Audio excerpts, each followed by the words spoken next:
오늘 오전에 하나님 말씀은 여호수아서입니다. 여호수아 22장 10절로부터 14절까지 보겠습니다. 그들이 가나안 땅에 있는 요단의 접경에 오자 르우벤 자손과 갓 자손과 므낫세 반 지파가 거기 요단가에 제단을 쌓았는데 보기에 큰 제단이더라. 이스라엘 자손이 듣고 말하기를 보라, 르우벤 자손과 갓 자손과 므낫세 반 지파가 가나안 땅 앞 요단의 접경 이스라엘 자손의 통로에 제단을 쌓았다 하는지라. 이스라엘 자손이 그것을 듣자 이스라엘 자손의 온 회중이 실로에 함께 모여서 그들과 싸우러 가려고 하더라. 이스라엘 자손이 제사장 엘라살의 아들 피느하스를 길르앗 땅으로 르우벤 자손과 갓 자손과 므낫세 반 지파에게 보냈으며 이스라엘 온 지파를 통틀어 각 큰 가문에서 한 고관씩 10고관이 그와 함께 하였으니 각자는 이스라엘의 수천 명 중 그들 조상 가문의 우두머리더라.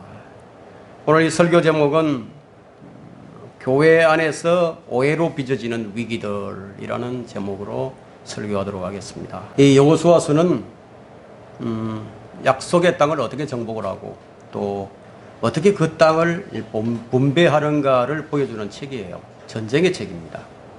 가나안 정복은 우리 그리스도인들의 믿음의 여정을 단편적으로 좀 보여주고 있습니다. 결론부터 말하자면 여호수아서는 승리의 책이에요. 그런데 그 약속이 하나님의 능력으로 성취되어가는 그런 기쁨과 감격은 있지만 사실 이 육신이 피곤해요. 육신은 피곤합니다. 영으로는 기쁨이 있지만 하나님의 일을 해나가는 데 있어서 그것이 영적인 일이지만 몸으로 하는 것이라서 육체는 육체인지라 피곤할 수밖에 없습니다. 성도들이 일주일 내내 일상에서 시달렸는데 그 피곤한 몸으로 예배를 드리러 왔어요. 영으로는 주님을 갈망해서 주님을 경배하려고 왔는데 정말 주의 말씀에 그 은혜에 기대를 가지고 왔는데 그만 몸이 좀 피곤해서 또 긴장이 풀려서 졸음에 빠져들 수도 있습니다. 그래서 예배가 끝나고 돌아갈 점 되면은 이제 뭔가가 채워지는 것 같은데 그것이 무엇인지도 모르고 그냥 돌아갑니다. 그런 상태가 계속 지속된다면 우리 삶 가운데 닥쳐오는 수많은 위기들을 아마 당할 수밖에 없을 겁니다. 그러나 준비된 상태에서 맞는 위기라면 그 위기를 통해서 숨겨진 것들이 드러나게 되고 그 위기가 도리어 축복이 될 것입니다. 주님 말씀하시는 것을 저기 주목해 보면요, 주님께서는 이 사람의 신앙을 들여다보시고 그 마음을 하나하나 터치해 나가시는 것을 우리가 감지할 수가 있습니다. 설교라는 것은 이 사람의 마음을 터치해 주는 거예요. 이게 참 중요합니다.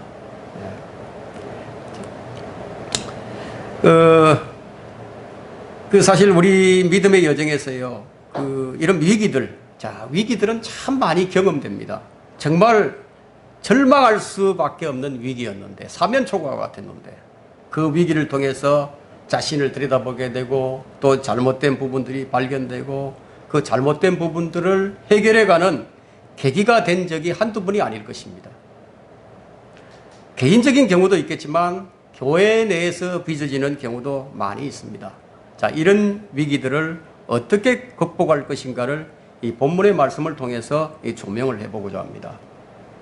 이스라엘이 출애굽에서 약속의 땅으로 들어가는 데는 40년이라는 긴 과정이 있었습니다. 모세도 죽고 이제 여호수아가 그 뒤를 이어서 가나안 정복 전쟁을 치르게 되는데 그 과정도 짧은 기간이 아닙니다. 긴 과정이에요. 그들이 죽인 왕들의 숫자가 31명이에요. 그 왕이 있는 나라라면 그 나라가 크고 적든지 간에 군대가 있어요. 나라를 지키는 군대가 있죠. 그래서 그 싸울 수 있는 군대가 있기 때문에 그들이 겁을 준다거나 아니면 그들을 쉽게 멸망시킬 수 있을 정도가 아니라는 거죠. 치열한 전쟁을 통해야 됩니다. 피를 흘려야 된다 이거예요. 적들이 어떤 때는 연합전선을 구축해서 덤벼오기도 합니다. 뭐 그냥 먹는 게 아니에요. 우리가 큰 은혜를 경험하거나 영적 전쟁을 경험하고 나면은 그 다음엔 아무것도 모르고 할 때보다요 오히려 더 두려운 법이에요. 뭐 승리를 했으니까 더 자신감이 생기고 그럴 것 같지만 그렇지 않아요. 승리한 경험도 있고 또 실패한 경험도 있고 그래서 알고 하는 전쟁이 더 두려운 법이에요. 왜? 아는 게 많아졌기 때문에. 더 조심하죠. 우리 믿음의 생활도 똑같습니다. 하나님의 은혜를 처음 깨달았을 때는 내가 뭔가 잘 몰랐지만 그래도 기뻤어요. 그 기쁨으로 내가 이 일을 감당해야지. 그러지만 사실은 모르고 할 때는요 두려움이 덜한 편이에요. 그러나 이것저것 이제 경험합니다. 경험이 쌓여가면서 이런저런 일들을 다 알고 나면 어느 한순간만 빗나가더라도 한 방에 그냥 전세가 뒤집어지는 일들이 얼마나 많이 있는지. 사실은 우리가 잘 느끼지 못하고 지나왔지만 하나님께서 보호해 주셔서 우리가 여기까지 온 거예요. 그냥 온 게 아니에요. 어쩌면 그 수많은 우리가 모르는 부분들까지도 주님께서 세세하게 또 돌봐주시고 정말 기적이에요. 기적같이 여기 온 거예요. 이걸 알게 되면서부터 점점 더 믿음이 요구되고 더 구체적인 믿음이 이제 필요해지는 거예요. 가나안 정복 전쟁 역시 마찬가지였습니다. 믿음의 생활에 두려울 게 뭐가 있겠는가? 뭐 담대하면 된다. 뭐 주님께서 다 승리하셨는데 뭐 결론은 분명합니다. 그런데 그 결론이 얼마나 엄청난 그야말로 어마어마한 내용을 담고 있는지를 이제 알아가기 시작하면서부터 그 과정이 하나의 과정이 아니라는 거죠. 그 과정을 쪼개고 또 쪼개고 잘게 쪼개서 어느 한순간도 그냥 걸어온 걸음이 없었다는 거네요. 기적의 연속이었어요. 기적 그 자체입니다. 아무 생각 없이 그냥 되어가는 것보다 그렇지만 그게 아니에요. 주님이 우리와 동행 하신다. 때로는 우리가 지치고 힘들 때는 주님이 우리를 업고 가시는 거예요. 응? 어떤 사람이 이런 간증을 하는 걸 들어본 적이 있는데 꿈을 꿨는데 하늘에 올라갔대요. 주님을 만났답니다. 근데 자기가 걸어온 발자국을 쫙 보여주더랍니다. 보여주는데 어떤 경우에는 두 사람의 발자국이 있는데 어느 한 부분에는 딱 끊어져서 한 사람의 발자국만 있더라는 거예요. 그래서 주님께 물어봤답니다. 이게 뭐냐고 그러니까. 그것은 네가 힘들고 지치고 아플 때 내가 너를 업고 걸어왔기 때문에 발자국이 하나밖에 없었다는 거예요. 그냥 되어지는 게 아니에요. 하나님께서 말로 다 할 수 없는 은혜로 우리를 붙들어 주셔서 우리가 여기 앉아 있는 거예요. 그러니까 우리가 사는 세상 아찔한 순간이 한두 번이 아니지. 내가 못 느끼거나 내가 못 느끼니까 아무것도 아니다 이게 아니라는 얘기예요. 여호수아서는 가나안 정복 전쟁을 요약해서 기록해 두었지만 만일 이 과정을요 하나하나 세세하게 다 기록했다면 아마 여호수아서는 엄청난 내용이 되었을 겁니다. 가나안 정복 전쟁의 은혜는 계속 주어졌고 그 기적이 계속되었지만 그 전쟁은 너무나 길고 힘겨웠던 것이 사실입니다. 여러 해가 지나갔습니다. 마침내 정복을 했습니다. 완전한 정복은 아니었지만 그들에겐 기쁨과 감격이 있었어요. 그런데 그 기쁨이 채 가시기도 전에 위기가 찾아온 거예요. 각 지파는 지파별로 이제 분배받은 땅으로 돌아갔죠. 요단 동편에 분배받은 이 로벤 지파와 갓 지파와 므낫세 반 지파 그들도 전쟁의 의무를 다 하고 자기 땅으로 돌아갔습니다. 그들의 감격이 어떻게 했겠어요? 이런 말할 수 없겠죠. 말할 수가 없었을 겁니다. 수년 동안 계속된 전쟁을 끝내고 가족들에게 돌아가는 그 기쁨, 그 감격. 그런데 그 기쁨이 채 가시기도 전에 위기가 찾아온 거예요. 오해로 빚어지는 위기들 첫 번째 기념적인 제단 쌓기가 오해를 일으켜 위기를 가져왔습니다. 기념적인 제단 쌓기. 10절에서 12절에 보게 되면 그들이 가나안 땅에 있는 요단의 접경에 오자 르우벤 자손과 갓 자손과 므낫세 반 지파가 거기 요단가에 제단을 쌓았는데 보기에 큰 제단이더라요. 어느 곳에서나 보더라도 다 보일 수 있게 큰 제단을 쌓은 거예요. 이스라엘 자손이 듣고 말하기를 보라, 르우벤 자손과 갓 자손과 므낫세 반 지파가 이 가나안 땅 앞 요단의 접경 이스라엘 자손의 통로에 제단을 쌓았다 하는지라. 이스라엘 자손이 그것을 듣자 이스라엘 자손의 온 회중이 실로에 함께 모여서 그들과 싸우러 가려고 하더라. 전쟁이 일어난 거예요. 전쟁이. 호사다마라고 합니까? 호사다마. 자, 피가 마르기도 전에 다시 칼을 들어야 한다. 그것도 이방 민족들도 아니고요. 자기 형제들을 죽여야 할 그런 상황에 놓였습니다. 어찌 이런 일이 있겠어요? 어찌 이런 일이? 그들이 떠난 지가 얼마나 되었다고? 이스라엘 전체를 하나님의 진노에 들어가게 만들다니. 비상체제예요. 이제. 각 지파의 고관들이 다 모였습니다. 이들이 얼마나 놀랐는지 16절을 한번 보세요. 온 회중이 이르기를 너희가 오늘 주를 따르는 데서 떠나서 너희에게 제단을 쌓았으니 너희가 오늘 주께 반역하려고 이스라엘의 주 하나님을 거역하여 저지른 이것이 무슨 죄냐 이거예요. 무슨 죄냐 묻는 거예요. 이들 세 지파가 쌓은 제단이 오해를 불러일으키기에 충분했습니다.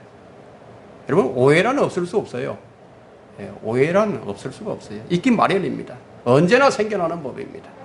그러나 이 불필요한 오해는요 만들지 않는 것이 좋습니다.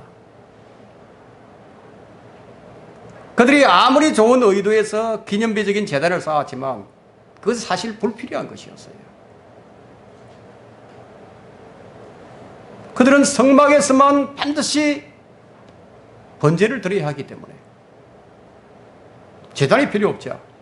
그들이 조금만 더 신중했더라면 아마 이런 오해를 불러일으키지는 않았을 것입니다. 이런 일들은 교회 안에서도 많이 일어나는 법입니다. 항상 무슨 일인가 하려고 할 때 우리는 그 일이 하나님의 영광을 위한 것인지 먼저 생각을 해봐야 됩니다. 그런 다음에는 뭐를 생각해야 하느냐예요. 그 일이 하나님을 기쁘시게 하는 일인지를 생각해 봐야 합니다. 그런데 그들은 이렇게 하지 않았어요. 그 다음에는 그 일이 다른 사람들에게 은혜를 끼칠 일인지를 생각해 봐야 하는데 그런데 그들은 그렇게 하지 않았어요. 자기 좋을 대로 한 거예요. 그들의 의도는 참 좋은 의도였죠. 그러나 그것이 그들의 생각에만 좋은 것이었지 주님께도 다른 사람들에게도 그 좋은 일이 아니었다 이거예요. 이 제단을 쌓는 것이 번제를 위한 것이 아니라 기념비적인 것일지라도 그것은 쌓아서는 안 되는 일이었다는 겁니다. 자, 이들이 얼마나 놀랐는지 하면 공감이 됩니까? 얼마나 놀랐는지. 이 나머지 지파들이 이 문제를 그냥 내버려 두면 이제 안 될 일이 생긴 거예요. 왜냐하면 이스라엘 전체가 진노를 받아야 하기 때문에. 그래서 그들이 뭐라고 얘기하면 17절을 보게 되면 이렇게 얘기합니다. 풀의 제약이 우리에게 너무 작은 것이냐? 풀의 제약. 이 바알폴의 사건이 떠오르는 겁니다. 발람 거짓 선지자가 이 미인계로 이스라엘을 범죄케 한 사건인데 모압의 문화가 뭐냐면요. 성적 문화예요. 그들의 성적 문화로 이스라엘 유혹했어요. 그 이스라엘로 음행을 하게 하고 또 우상숭배로 이끌어갔죠. 문제는 거기에 가담했던 자들만이 죽은 것이 아니라는 겁니다. 하나님의 진노가 이스라엘의 온 진영에 내렸는데 그때 죽은 숫자가 24,000명입니다. 그때 악몽이 되살아나는 거예요. 이런 일을 보자. 너희들이 지금 무슨 짓을 한 것인지 아느냐는 겁니다. 이스라엘은 한 공동체예요. 네, 한 공동체예요. 요단 동편의 세 지파의 실수가 뭐냐면 이스라엘이 한 운명의 공동체임을 잊어버린 것이죠. 한 사람의 범죄가 공동체 전체에 미치게 됩니다. 그러니까 이 끔찍한 두려움이 확 이제 밀려온 겁니다. 근데 어떻게 나머지 10지파가 그냥 있을 수 있겠어요? 하나님의 진노가 온 진영에 이르기 전에 그 싹스를 잘라야 된다. 그래서 나선 겁니다. 20절을 한번 보세요. 그뿐만이 아니에요. 20절 보면은 세라의 아들 아칸이 저주를 받은 물건으로 범죄하여 진노가 이스라엘 온 회중에 떨어지지 아니하였느냐. 그의 죄악으로 멸망한 사람이 그 사람만 아니었느니라고 하더라. 뭐 그들끼리만 그냥 그 므낫세 지파나 또 므낫세 반 지파나 에프라임이나 가 지파만 루벤이나 가 지파만 그들만 멸망한다면은 또 모르겠는데 전체에 미친다 이거예요. 전체. 자, 하나님께서 싸우시는 전쟁인데요. 하나님께서 싸우시는 전쟁에 만일 거기에 무엇인가 부정한 것이 끼어들면은 어떻게 될까요? 하나님께서 싸우실 수가 없죠. 그들은 이제 광야 생활 40년을 통해서 하나님의 이적과 표적들을 귀로만 들은 것이 아니에요. 실제로 직접 눈으로 보았습니다. 그런데 어떻게 하나님의 경고를 무시하고 저주받은 물건을 훔칠 수가 있죠? 아칸이 어떻게 그 저주받은 물건을 훔칠 수가 있죠? 이게 인간의 탐욕이에요. 인간의 탐욕이란 이런 겁니다. 인간의 탐욕이 한번 발동하게 되면요, 눈이 뒤집혀 버린다. 아무것도 보이는 게 없다. 탐욕만 이글거리게 됩니다. 아칸의 범죄는 아칸에게만 내린 것이 아니었어요. 그 다음에 이제 아이성, 여리고를 무너뜨리고 아이성으로 이제 아이성 전투에서 하나님의 진노가 온 진영에 임해버렸죠. 그러니까 이러한 경험들이 있었기에 지금 루벤과 갓과 이 므낫세 반 지파가 이 제단을 쌓았다는 이 소식은 이 옛날에 있었던 이런 그런 악몽들을 되살리기에 충분했습니다. 이제 우리가 다 죽었구나. 이제 얼마나 우리가 힘겹게 여기까지 왔는데 또 이걸 한순간에 무너뜨리려고 하다니. 자, 이 사람들의 생각에는 이제 칼을 들고 나서지 않을 수가 없게 된 거예요. 그것도 동족끼리예요. 그들이 낙담이 얼마나 컸겠습니까? 바알포엘의 기억이 생생하게 남아있는데, 아칸의 기억들이 생생하게 남아있는데, 하나님의 진노가 어떻게 내리는지 생생하게 알고 있는데, 여러분 자라보고 놀란 가슴은 뭐 보고 놀라죠? 소뚜껑 보고 놀란다는 말이 있습니다. 또 한 번의 위기가 찾아왔습니다. 그게 너무나 놀라서 온 회중이 올라간 거예요. 긴장이 팽팽하게 감도는 긴박한 상황입니다. 말 한마디라도 잘못한다면 이제 동족선장이 일어날 위기 상황이에요. 그때 한 말이 뭐냐면 21절부터 27절까지 나옵니다. 전쟁을 하러 온 10지파 앞에서 이 루벤 지파와 갓 지파와 므낫세 반 지파가 그들의 진심을 말하는 거예요. 진심. 이들이 한 말은 정말 진정성이 있는 말이었습니다. 22절에 한번 볼까요?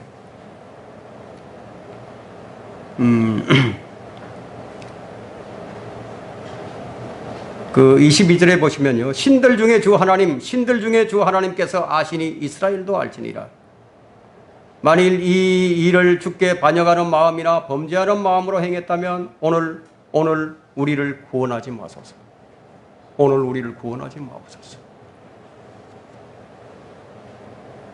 이 말은 바울이 페스토에게 한 말과 똑같은 말인데, 바울은 사도행전 25장 11절에서 만일 내가 무엇을 위반했거나 죽을 만한 일을 했다면 죽기를 사양하지 아니하리이다.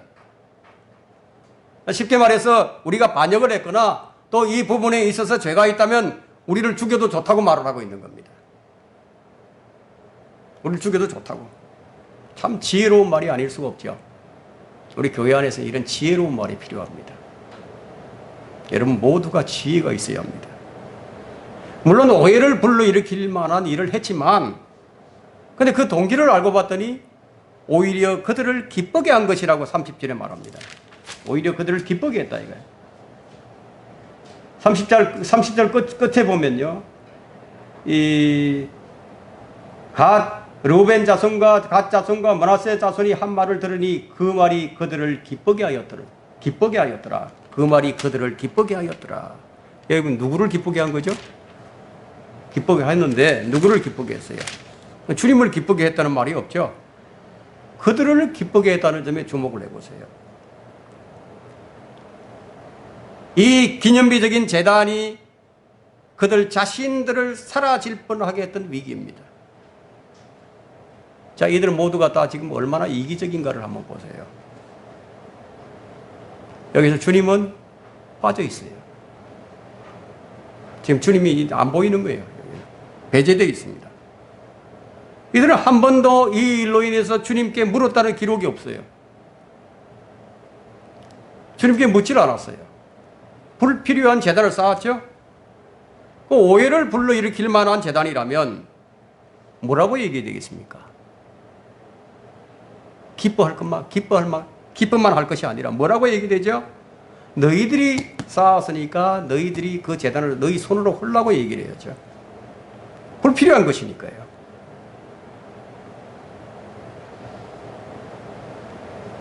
자, 성막 외에 다른 재단이 하나가 더 있다요. 그러면 부모 세대가 가고 난 다음에 그 다음 세대들이 성막이 아닌 이 기념비적인 재단에서 번제를 드릴 수도 있다는 생각을 하지 못한 것이죠. 그것이 우상을 섬길 수 있는 재단이 될 수 있다는 것을 생각지 못했어요. 철저하게 자기 생각들로 한 거죠. 그렇죠? 하나님 지혜를 구하지 않았다. 이거. 하나님의 법이 가장 우선이라는 것을 생각지 못했습니다. 무슨 일이든 가장 우선이 되는 것은 하나님이에요. 하나님. 그 다음에 형제들이에요. 이것이 십계명이 말해주고 있는 거예요. 여기서 섬김과 사랑과 은혜와 배려가 나옵니다. 이 사건이 잘 해결될 수 있었던 것은 그들이 하나님을 두려워하는 마음과 순수한 마음의 동기가 있었습니다. 예. 그런데 우리는 여기서 좀 더 짚어봐야 할 것이 있다 이거예요. 그러면 왜 이들이 불필요한 재단을 쌓게 된 것인가 하는 거예요. 이 부분입니다. 무엇이 그들로 하여금 이 재단을 만들게 한 것인가 하는 겁니다. 그것은 그들 자신들의 떳떳하지 못한 정체성 때문이었습니다. 사람들은 이 자신의 정체성이 조금 불안하면요, 자꾸만 이 불필요한 것에 이제 신경을 더 많이 쓰게 됩니다. 그래서 누가 나를 쳐다보면 나를 좀 무시하는 것 같고 말이죠. 누가 좀 말을 하면 자꾸 오해를 합니다. 왜냐하면 자신에게 뭔가 떳떳하지 못한 부분들이 있기 때문이에요. 교회를 다니지만 구원받지 못한 사람에게 구원받았습니까? 물으면 굉장히 불쾌합니다. 그죠? 불쾌해하죠?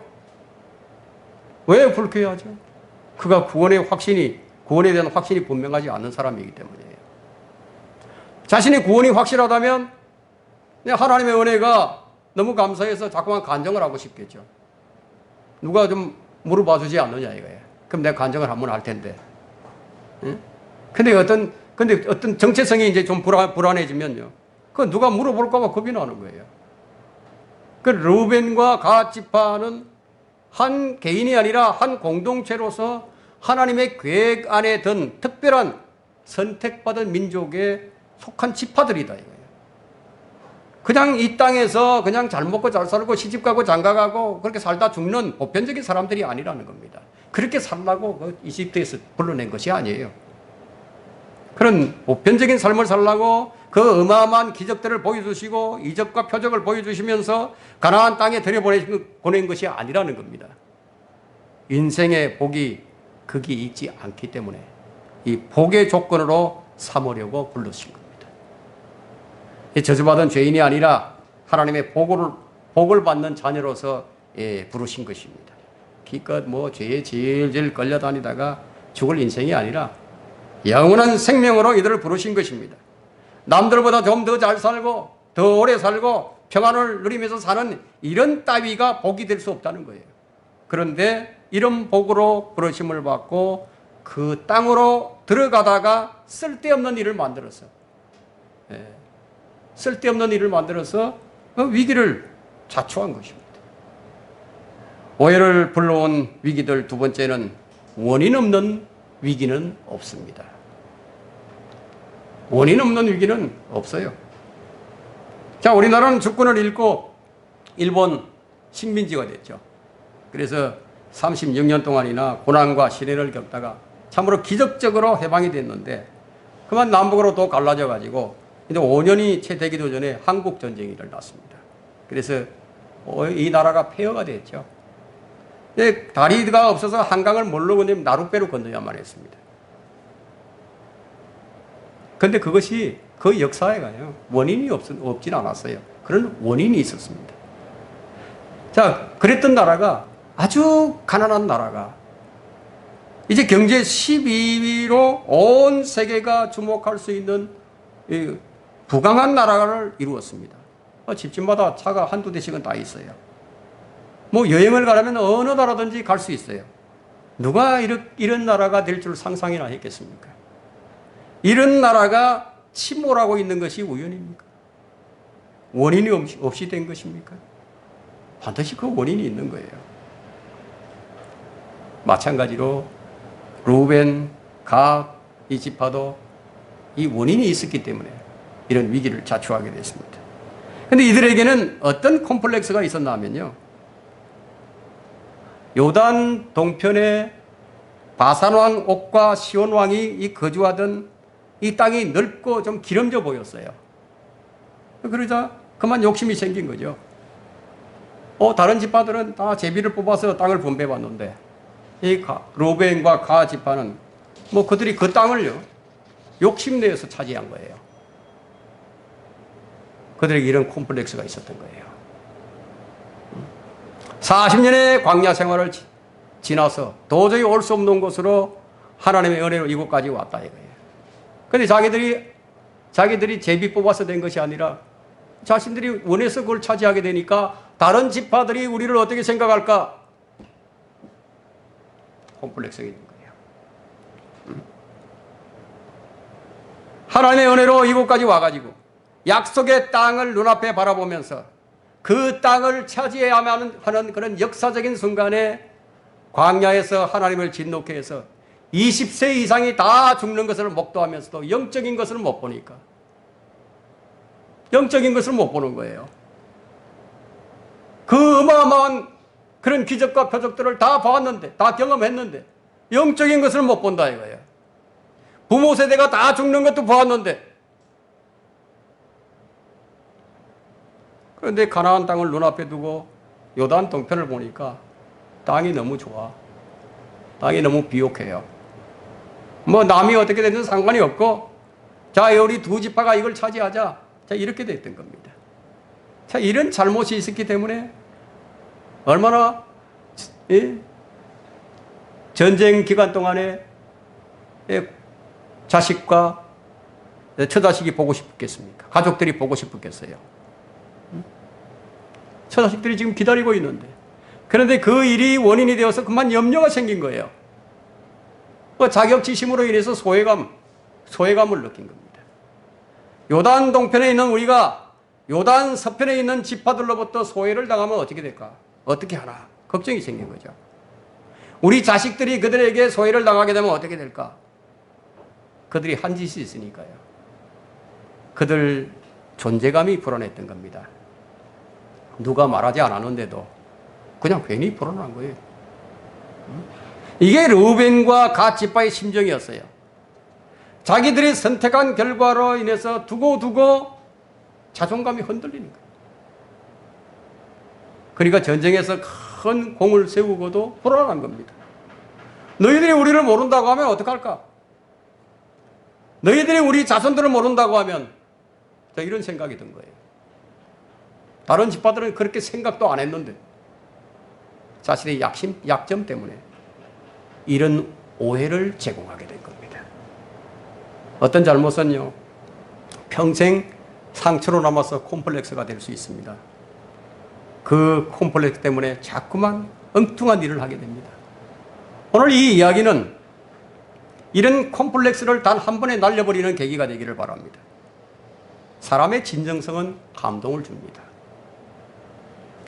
같은 마음이 돼요. 성도들의 교제는 마음이 전해지는 이 진정성이 있는 교제가 되어야 됩니다. 성도는 이 콤플렉스를 갖지 않아야 하는 거예요. 주님께서 용서를 해 주셨다면 주님께서는 그 죄를 기억조차 안 하시는데 기억하지도 않으신다. 그런데 계속 기억을 하고 있어요. 용서받고도. 자격지심은 또 다른 문제를 불러일으키는 주범입니다. 그리스도인의 자격지심은 주님을 의지하지 않는 것에 대한 반정이에요. 왜 자격지심이 생깁니까? 주님을 의지하지 않으니까. 왜 이 사건이 큰 소용돌이를 일으킬 수밖에 없었는가? 이게 바로 오늘 말하고자 하는 이 핵심입니다. 위기를 불러온 것은 루벤과 갓 지파가 심어놓은 씨앗이에요. 뿌린 대로 거두는 거죠. 한마디로 말하면 그들의 자아중심적인 성향 때문입니다. 하나님의 소명보다 내 욕구가 더 필요한 것, 보이지 않는 영적 세계보다는 보이는 현실적인 욕구가 더 필요한 것, 때론 이것이 우리에게 치명적인 것이 될 수 있습니다. 그래서 안 해도 될 일을 하게 되는 거예요. 가나안 정복을 앞둔 시점에서 요단 동편을 요구했던 두 지파의 요구는요, 이스라엘 전체를 주저앉히기에 충분한 사건이었어요. 다른 지파들도 만일 동일한 요구를 했다면 어떻게 되겠습니까? 사실 아무것도 아닌 것 같지만 이스라엘 전체를 뒤흔들 수 있는 일이었습니다. 또 한 번의 카데스 바네아의 사건이 일어날 뻔도 했었다 이거예요. 망하는데 가장 큰 요인이 뭔지 아십니까? 가정을 깨뜨리는 원인이 뭔지 아십니까? 나밖에 모르는 자아 추구예요. 이기적 성향이에요. 이게 가정을 깨뜨리고 나라와 민족을 있는 대로 분열시켜버립니다. 다 이루어 놓은 성공을 엉망진창으로 만들어버리는 바로 이 자아의 무서운 탐욕이에요. 루벤과 갓이 드러냈던 것이 바로 이것입니다. 만일 그들이 따뜻했다면 이런 일을 할 필요가 없었겠죠. 여러분, 민수기 32장으로 가보면 압니다. 지금까지 얘기했던 현장이 바로 민수기 32장이에요. 한번 펼쳐보십시오.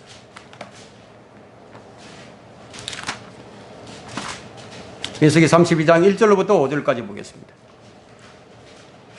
그때 루벤 자손과 갓 자손은 매우 큰 가축대를 가졌더라. 그들이 야셀 땅과 길르앗 땅을 보았더니 보라, 그곳은 가축에 알맞은 곳인지라. 갓 자손과 루벤 자손이 와서 모세와 제사장 엘르아셀과 회중의 고관들에게 고하여 말하기를, 아타롯과 디본과 야셀과 림나와 헤스본과 엘르알레와 스밤과 너보와 부온, 곧 주께서 이스라엘 회중 앞에서 치신 땅은 가축에 알맞은 땅이요 당신의 종들은 가축을 가졌나이다 하고, 그들이 말하기를, 그러므로 만일 우리가 당신의 눈에 의뢰를 입었으면 이 땅을 당신의 종들에게 소유로 주셔서 우리로 요단을 건너지 않게 하소서 하더라. 전쟁에서 가장 중요한 것이 무엇입니까? 사기예요. 사기. 군의 사기예요. 그런데 루벤과 갓 지파는 이스라엘 두 진영의 사기를 다 날려버렸다. 우리는 여기가 조사오니 그럼 나머지 10지파는 뭐예요? 분열을 일으키고 남을 만한 사건이죠. 그 다음에 모세가 무슨 말을 했는지를 보면 압니다. 6절로부터 한번 보겠습니다. 6절로부터 9절까지. 그러므로 모세가 갓 자손과 루벤 자손에게 말하기를, 너희 형제들은 전쟁에 나가는데 너희는 여기에 앉아 있으려느냐? 너희가 어찌하여 이스라엘 자손을 주께서 그들에게 주신 땅으로 건너가려는 데서 낙담시키느냐? 군의 사기를 그냥 막 떨어뜨려 버린 거죠. 너희 조상들도 내가 카데스 바네아에서 그 땅을 보라고 보냈을 때 그리하였느니라. 그들이 에스콜 골짜기에 올라가서 그 땅을 보고 이스라엘 자손의 마음을 낙심케 함으로 주께서 그들에게 주신 땅으로 들어가지 못하게 하였느니라. 이들이 요구한 사건은 카데스 바네아의 사건과 같은 것이라고 말하고 있죠. 이 일이 38년 전에 악몽을 떠올리게 했어요. 이스라엘 전체를 낙담시키는 동기를 부여했다 이거예요. 자, 믿음. 잘못 믿으면 큰일 납니다. 이 말하자면 네 조상들이 거짓하다가 죽지 않았느냐는 거죠. 광야에서 그들이 죽어나가는 것을 너희들이 보지 않았느냐는 겁니다. 그런데 또 그런 짓을 하려고 하느냐? 이게 제정신이라는 거죠. 영적으로 변질되면요, 제정신이 아니게 됩니다. 올바른 판단 못해요. 성경적 판단 못하게 됩니다. 아무리 크고 강한 군대라도 그 중에 정신 나간 사람이 한 사람이 있다 이거예요. 그러면 큰일 나는 거죠. 이들이 이기적인 성향을 그대로 드러내는 바람에 너무나 큰 충격을 받게 된 겁니다. 이 두 지파들이 일으켰던 분란이 또 한 번의 분란을 일으킬 줄이야 누가 알았겠습니까? 원인 없이 일어나는 일은 없습니다. 하나님의 교회가 이기적인 자아 추구의 성향을 못 부리게 되면 하나님께서 주신 그 엄청난 축복, 그 능력을 가지고도 교회를 부패시킨다. 여러분, 진리를 가지고 사람들을 지옥으로 보내는 일을 하게 된다는 얘기예요. 무서운 일이죠. 무서운 일입니다. 진리를 가지고 그 능력을 가지고 교회를 부패시킨다. 우리는 지금 한국 교회에서 이런 아픈 결과들을 보고 있는 겁니다. 하나님의 약속은 조금도 부족함이 없죠. 주님은 한 말씀도 어기지 아니하시고 그대로 이루시기 위해 필요한 모든 것들을 다 공급해 주십니다. 여러분은 빌립보서 4장 19절에 있는 말씀을 믿으십니까? 그러나 나의 하나님께서 그리스도 예수를 통하여 영광 가운데서 그의 풍요함을 따라 너희의 모든 필요들을 채워주실 것이라. 여러분, 이 말씀 믿으세요? 믿으신다면 아마 여러분들은 지금 풍족할 겁니다. 하나님의 뜻은 모든 사람이 구원을 받고 진리, 지식에 이르는 것인데, 근데 그 일을 주님께서 시키시면서 필요들을 안 주고 시키신다면 그 하나님은 뭐가 되죠? 너희는 먼저 하나님의 나라와 그분의 의를 구하라고 말씀하셨는데, 그리하면 이 모든 것을 너희에게 더해 주신다고 했는데, 그러면 하나님의 뜻이 이 땅에 이루어지기까지 필요한 것들은 다 공급해 주신다는 말씀이 아니십니까? 이것을 해 주시지 않으면 하나님께서 거짓말 하시게 되는 거죠. 하나님께서 그러실 분이에요? 그러면 여러분의 믿음은 무엇인가 하는 겁니다. 이것을 믿는 믿음인가? 이것을 믿지 못하는 믿음인가? 여러분은 여러분의 생활에 만족이 있으십니까? 많은 사람들이 하는 말이에요. 부족하다는 말은 참 많이 하는데 만족한다는 말은 참 듣기 어렵습니다. 왜 이런 말이 안 나오는지 아십니까? 내가 전부 다 가져야 되기 때문에. 아직 부족한 게 많거든요. 하나님이 일은 혼자 하는 게 아니에요. 우리 전체를 보게 되면 하나님께서 모든 필요들을 우리에게 다 주셨어요. 그래서 교회는 서로 연합을 해야 합니다. 어떤 방식으로 연합을 해야 되냐면 고린도전서 1장 10절이 말씀해 주는데, 형제들아 이제 내가 우리 주 예수 그리스도의 이름으로 너희에게 권고하노니 너희는 모두 같은 것을 말하고 너희 가운데 분열이 없게 하여 같은 생각과 같은 판단으로 온전히 연합하라. 이 교회가 연합을 할 땐 반드시 이 말씀을 토대로 해서 연합을 해야 됩니다. 그런데 문제는 이기적인 것이 문제예요. 주님의 일인데 주님의 일을 하면서도 내가 중심이 되어야 한다는 이기심이 있어요. 이런 이기심 때문에 풍요 속에 빈골이 되는 요인이 됩니다. 주님께서 모든 것을 다 주셨는데도 누리지를 못하게 된다. 이유가 뭐죠? 내 중심이 되는 거예요. 그래서 내 교회, 내 건물, 내 재산, 내 사역 이러니까 주님 어디로 가버리신 겁니까? 이런 일에 불을 지핀 자들이 누구냐면 루벤과 가시예요. 가지파예요. 이 일은 갑자기 일어난 일이 아니고요. 잠재된 씨앗이 있었던 겁니다. 그러면 요단 서편의 10지파는 이런 성향이 없었을까요? 이들 역시 마찬가지로 똑같은 성향을 가지고 있었어요. 욕심이 없었던 지파는 없었어요. 여호수아 17장 14절을 보게 되면요.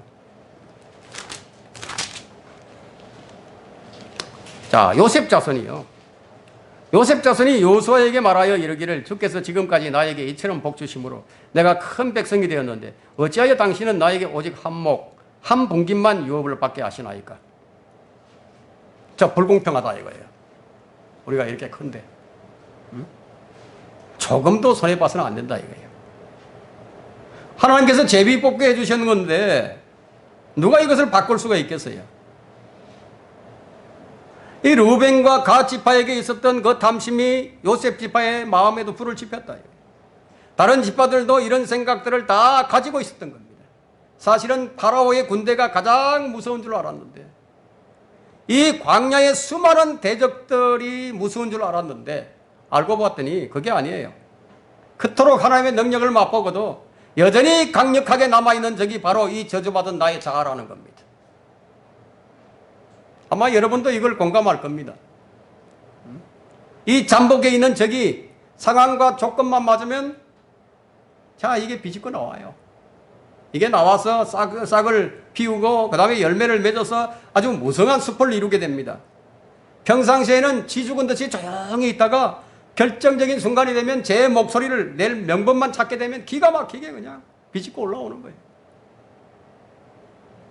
이게 얼마나 파괴적이었던지 이런 사건이 나올 때마다 이스라엘의 운명이 걸려있는 문제라 전체를 멸망시킬 위기에 직면하게 되니까 이제 극단적인 처리를 하게 되는 겁니다. 원인 없는 위기는 없는 법입니다. 오해가 불러온 위기들 세 번째는 의로운 일에 정직한 사람은 위기를 축복으로 만듭니다. 우리가 얼마만큼 의로운 일에 정직해야 하는지 알게 해주는 대목이죠. 서쪽에 있는 지파들이 좀 성급하게 좀 판단을 하긴 했지만 그들은 그 문제를 올바로 다룰 줄 알았습니다. 그들은 일종의 이제 그 위원회를 보내서 이 무엇이 지금 어떻게 돌아가고 있는지를 알려고 했어요. 그 요단 동편에 있는 이 세 지파가 죄를 지었다면 회개할 수 있는 기회를 이제 마련해 준 거죠. 말하자면 서쪽 지파들은 진리를 위해서 열성을 내모어서 의로운 분노를 품었던 겁니다. 즉 그들은 의로운 일에 대해 분노를 품었던 거예요. 한쪽은 의로운 일로 인해서 오해를 불러일으켰고요. 또 한쪽은 의로운 분노를 품었던 겁니다. 그죠? 그래서 이들이 이제 양쪽 진영 다 이 마음의 동기가 아주 순수했어요. 그 마음의 동기가 순수했으니까 범죄로 이어지지 않았다는 사실을 우리가 기억을 해야 됩니다. 이 교회 안에서의 모든 일들은요, 마음이 순수해야 되는 거예요. 마음의 동기가 순수하지 못하면 범죄로 이어지게 됩니다. 교회 안에서의 의로운 일들이요, 때로는 오해를 불러일으킬 수도 있어요. 성경은 화를 내되 해가 지도록 분노를 품지 말라고 했죠. 그래서 죄를 짓지 말라고 말씀합니다. 바꿔 말하면 올바른 이유로 화를 내되 그 화를 올바른 방식으로 처리하라는 겁니다. 서쪽 지파들은 이 율법이 말씀하는 바에 따른 의에 관해 주의를 기울인 것이지만 나중에는 이제 재판관계 시절에 들어가서는 그들이 그렇게 하지 않았어요. 그들은 그분의 책에 기록하신 바에 따르지 않고요, 사람마다 자기 눈에 옳은 대로 행하였다고 재판관계 마지막 장에 말씀하고 있죠. 한 민족이 그분의 책에 정하신 하나님의 의를 따르지 않으면 자유는 없어지고 방종만 있게 됩니다. 자유란 것은 이 옳은 것을 마음대로 행할 수 있는 것을 말하고요, 또 방종이라는 것은 사람이 원하는 것은 무엇이든지 할 수 있음을 말하는 거예요. 구원받지 못한 사람은 아담의 성품으로 가졌고 또 그것은 하나님의 말씀으로나 그의 율법으로, 그분의 율법으로 전혀 교제가 될 수 없는 상황입니다. 그렇기 때문에 구원받지 못한 사람이 원하는 것은 어떤 방식으로든지 이 육신을 만족시키며 탐닉하는 것이 되고 마는 겁니다. 한 사회가 그런 지경까지 가게 되면 전체주의 독재를 시행하게 됩니다. 그리스도인이 의에 대한 열성을 잃어버리면 어떻게 되죠? 똑같아집니다. 독선적이 되죠. 교회 지도자가 그렇게 되면 독재를 하는 거예요. 어느 누구도 어떤 문제에 대해서 하나님의 뜻이 무엇인지 신경을 쓰지 않는다. 이게. 내가 먼저고 당신 나중이다. 이게. 여러분, 이 한 지도자가 어떠한지는 참 중요합니다. 참 너무나 중요한 거예요. 지도자는 정말 중요합니다. 동쪽 지파들에 보내는 대표가 누구인지를 한번 보세요. 제사장 엘르아살의 아들 피느하스예요. 피느하스가 대표입니다. 그 이유는 17절 한번 보세요. 푸올의 제약이 우리에게 너무 작은 것이냐? 푸올의 제약이 우리에게 너무 작은 것이냐? 주의 해중에 재앙이 있었지만 우리는 오늘까지도 그 죄에서 정결케 되지 못하였도다. 자, 이것은 우연의 일치가 아닙니다. 성도들에게 일어나는 일은 우연이 없어요. 이스라엘의 제비 뽑기는 그냥 우연히 뽑히는 것이 아닙니다. 이 피느하스가 바알 포올의 죄로 인해서 하나님께서 이스라엘에게 보내신 역병을 멈추게 했던 바로 그 인물이에요. 이 사람이 바로 지도자가 대표로 뽑힌 겁니다. 그는 하나님을 위해서 열성을 내어서 음행하는 우상 숭배자들을 창으로 그 배를 뚫어버린 자예요. 진노의 싹을 잘라내버린 사람이었습니다. 이 때문에 하나님께서는 피느하스와 그 뒤에 올 씨에게 영원한 제사장직을 약속하셨던 것입니다. 이것은 한 지도자가 얼마나 중요한가를 보여줍니다. 교회가 허물어지는 것은 한순간이에요. 믿음에서 벗어나는 것도 한순간이에요. 자, 이 문제를 신약시대에서는 어떻게 다루는지를 한번 살펴보겠습니다. 우리가 좀 보기에 너무 지나치지 않은가 하는 그런 사건이 있는데요. 바로 아나니아와 사피라 사건입니다. 자, 그때 분위기가 어땠냐면 성령의 선물을 받고 모든 사람들이 성령으로 충만해 있을 때였는데, 그러니까 자기 자신들만을 위해서 살았던 사람들이 누가 시킨 것도 아닌데 자기 제 것들을 다 팔아가지고 자원함으로써 자기 재물들을 다 팔아서 사도들 발 앞에 갖다 놓는 그런 분위기였어요. 분위기가 그랬습니다. 그런 분위기가 되니까, 근데 아직 그런 믿음으로 준비되지 않은 사람들이 자기도 좀 그렇게 해보려고, 만일 자기도 안 하게 되면 소외를 당할까봐, 그래서 안 하면 큰일 날 것만 같은 생각이 드니까요. 근데 하나님보다 사람을 더 의식하게 되는 거죠. 하나님보다 사람을 더 의식하게 되면 문제가 안 생길 수가 없어요. 반드시 문제가 생긴다. 이게. 그때 아나니아와 사피라가 그들은 아직 준비가 안 됐는데 자기들 체면 때문에 남들이 하니까요. 누가 바치라고 한 것도 아닌데 분위기 때문에 자기 소유를 팔아서 바쳤다 이거예요. 그때 성령께서 베드로를 통해서 하신 말씀이, 이게 땅을 판 돈 전부냐고. 그러면 솔직하게 말하면 될 일인데, 그럼 남의 이목도 있고 그러니까요. 거짓말을 한 거예요. 그게 전부냐? 예, 전부입니다. 그러니까 인간이 얼마든지 이렇게 할 수 있죠. 얼마든지 할 수 있는 거 아닙니까? 왜 하나님께서는 그런데 이 문제를 그냥 넘기지 아니하셨을까요? 만일 아나니아와 삽비라를 그냥 두었더라면 다른 죄로 인해서 죄에 대한 용기 있는 사람들, 용기 있는 사람들이 하나님을 속여도 괜찮구나, 속여도 되는구나, 누르기 순식간에 종창처럼 퍼져나갔겠죠. 그랬다면 초대교회는 망해버렸을 겁니다. 그들이 체면 때문에 한 것이에요. 그들은. 그런데 이 문제가 무엇과 연결이 되느냐 하면 하나님을 경외하는 마음, 하나님을 경외하는 마음이 완전히 무시되는 것으로 연결됩니다. 하나님을 두려워하는 경외심이 빠지고 나면 교회가 무슨 꼴이 되겠습니까? 할 짓 다 하면서 교회 간판 걸고 십자가 세운다면 하나님을 두려워함이 없는 불경건이 판을 치기 시작하면 그 교회는 끝난 교회예요. 그래서 감히 네가 성령님을 속여? 이렇게 된 거예요. 그래서 베드로가 그 땅이 팔기 전에도 판 후에도 네 것이 아니더냐? 하나님의 이름을 가지고 네가 하나님을 속여? 그 자리에서 아나니아 죽어버렸다 이거예요.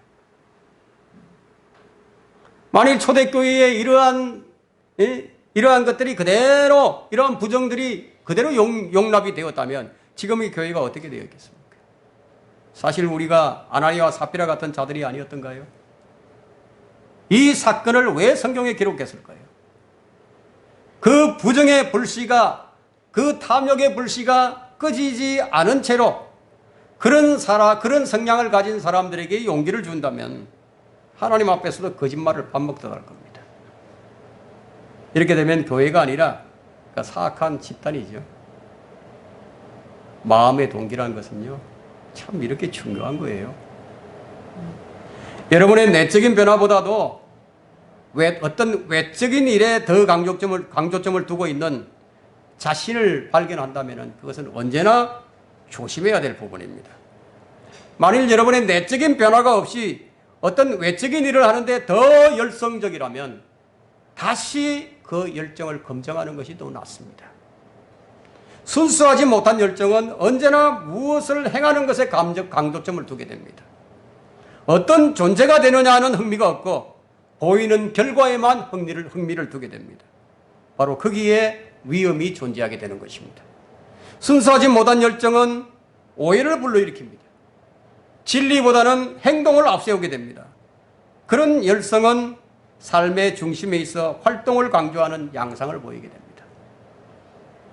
순수하진 못한 이 열정을 가진 사람은요,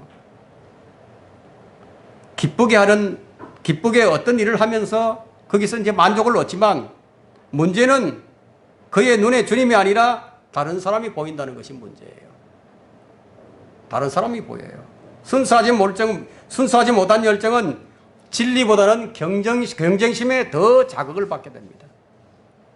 순수하지 못한 열정은 언제나 이를 지나치게 합니다. 정상적이지 않아요. 지나침이 생깁니다. 성경도 하나님의 능력도 모르고 하나님을 두려워하면서 떠나면 망해버리는 거예요. 여러분, 그냥 이 순수하지 못한 열정, 어떤 지나친 일을 하는 사람들 있죠. 열심히 교회를 다니는데 가정 돌보지 않아요. 내팽개 쳐버립니다. 비정상적이죠. 너무나 지나치게. 사실 오래된 사람들이 더 잘생겨야 하는데, 근데 오래된 사람들이 하나님을 두려워할 줄 더 모른다 이거예요. 그만큼 타성에 젖어서 감각이 죽어버린 거예요. 오래 믿은 사람들은 감 믿는 사람들에게 아주 큰 영향을 미치게 됩니다. 그래서 조심하고 주의하지 않으면 안 됩니다. 이기적인 성향이 루벤과 갓 지파를 통해서 드러났지만 다른 지파들은 차마 드러내지 못했을 뿐이에요. 그들에게 없었던 것이 아니에요. 숨겨진 자아가 있죠. 숨겨진 이기심, 이게 드러내느냐 아니냐 그 차이지. 이기심은 나이와 아무 상관없어요. 여러분, 그런 말을 시작한 아이라면 누구나 완벽하게 거짓말할 수 있어요. 근데 모두가 태어나면서부터 거짓말하는 그런 박사학위는 하나씩 다 가지고 태어난 셈입니다. 그래서 요단 서편의 지파들도 동일한 성향을 지니고 있었던 겁니다. 유업의 분배 뒤에 찾아온 위기, 이 심각한 위기, 이 위기 앞에 그냥 노출될 뻔한, 아니 생각만 해도 두려운 악몽을 가지고 있던 그들에게 그 비슷한 일이 보이는 순간 그들의 악몽이 확 되살아났던 겁니다. 만일 그들이 그런 위기를 겪어보지 않았더라면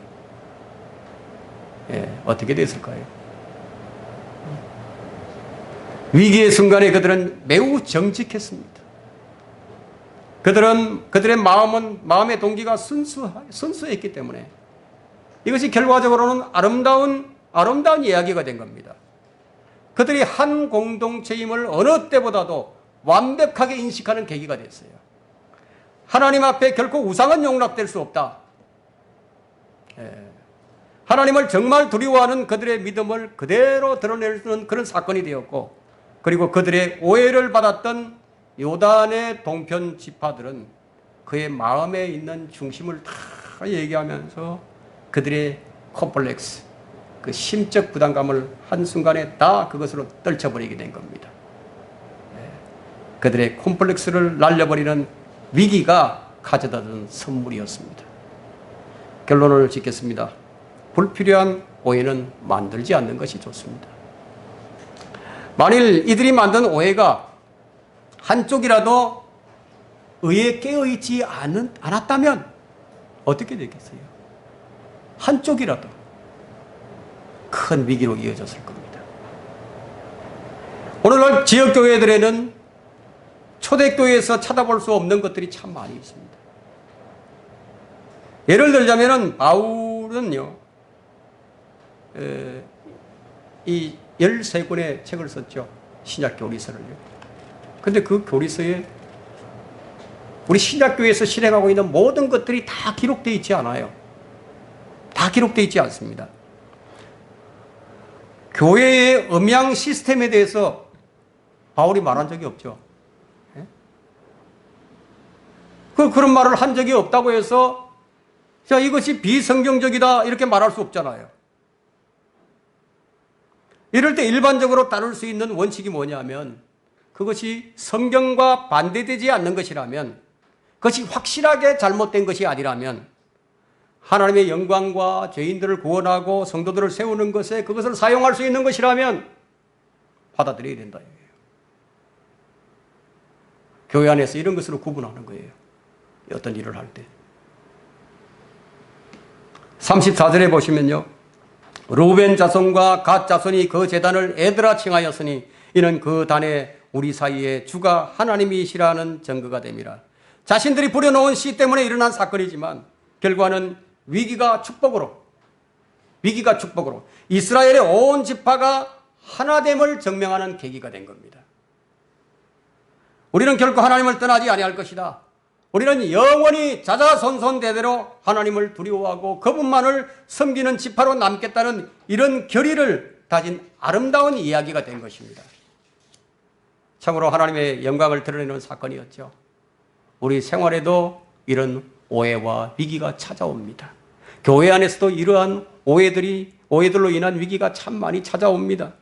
그러나 우리가 영적으로 늘 깨어있다면, 계명의 목적을 가지고 순수한 마음의 동기를 가지고 있다면, 늘 주님을 의식하는 생활을 하고 있다면 어떤 위기가 오더라도, 어떤 오해가 발생하더라도 큰 문제가 아니라 그것이 좋은 간증거리가 될 겁니다.